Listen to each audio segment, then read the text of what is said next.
PM Modi ने वाराणसी में international cricket stadium की रखी आधारशिला। करीब 1600 करोड़ की योजनाओं का तोहफा। कार्यक्रम से पहले प्रधानमंत्री मोदी ने रोड शो किया। सीएम योगी भी साथ में मौजूद रहे। रोड शो के दौरान बड़ी संख्या में लोग जुटे। पीएम मोदी ने हाथ हिलाकर लोगों का अभिवादन स्वीकार किया। वाराणसी पहुंचे सचिन तेंदुलकर ने श्री काशी विश्वनाथ धाम में किए दर्शन। बाबा विश्वनाथ का आशीर्वाद लिया, किया जलाभिषेक। दिल्ली में अंतर्राष्ट्रीय अधिवक्ता सम्मेलन, पीएम मोदी ने किया उसका उद्घाटन। देश में पहली बार सम्मेलन का हुआ आयोजन। अधिवक्ता सम्मेलन में बोले पीएम मोदी, जुडिशरी हमेशा न्याय व्यवस्था की संरक्षक, देश की न्याय व्यवस्था दुनिया के लिए मिसाल।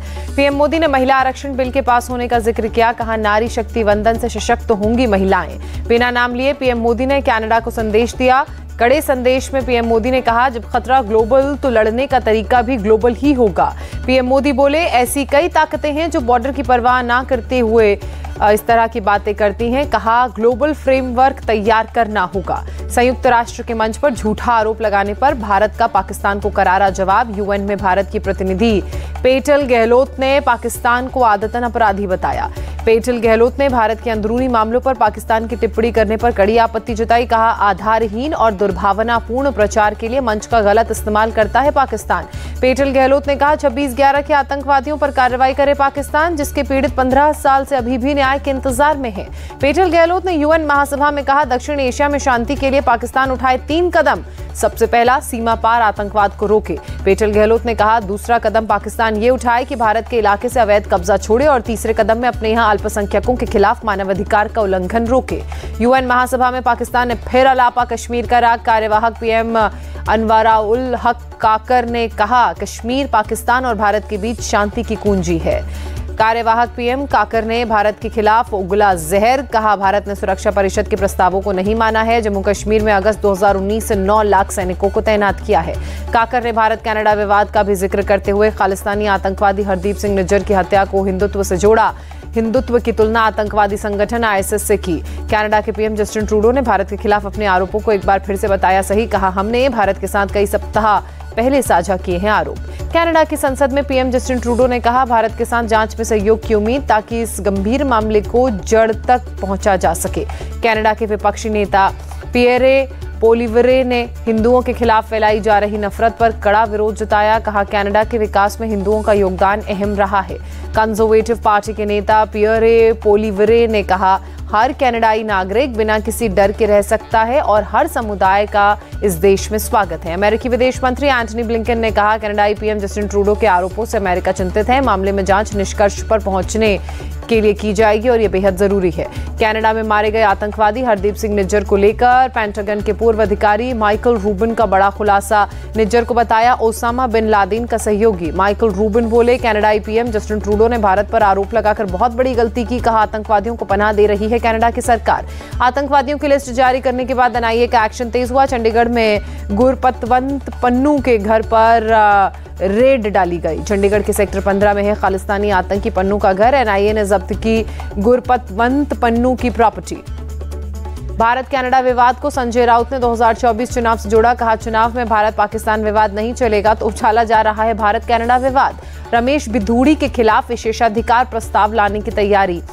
एनसीपी सांसद सुप्रिया सुले का बयान। 2 दिन पहले भी बिधूड़ी ने एक सांसद के साथ की थी धक्का मुक्की।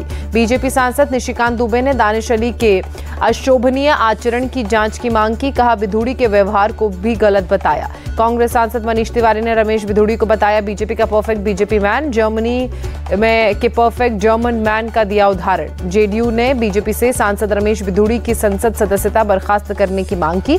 जेडीयू नेता राजीव रंजन बोले, पार्टी से भी निकाले बीजेपी। रमेश बिधूड़ी को लेकर संजय राउत ने उठाए सवाल। ट्वीट कर पूछा, बिधूड़ी पर अब तक कार्रवाई क्यों नहीं? बिधूड़ी मामले में बिहार के उप मुख्यमंत्री तेजस्वी यादव का बयान। कहा, बिधूड़ी पर कार्यवाही नहीं करेगी बीजेपी। तानाशाह जैसे हालात। जयराम रमेश ने ट्वीट करके नई संसद को नरेंद्र मोदी मल्टीप्लेक्स और मोदी मैरियट बताया। लिखा, 2024 में सत्ता बदलने पर पुरानी संसद में लौटेंगे। जयराम रमेश ने लिखा, नई संसद में घुटन महसूस होती है। सरकार बदलने पर नई संसद का दूसरा इस्तेमाल होगा।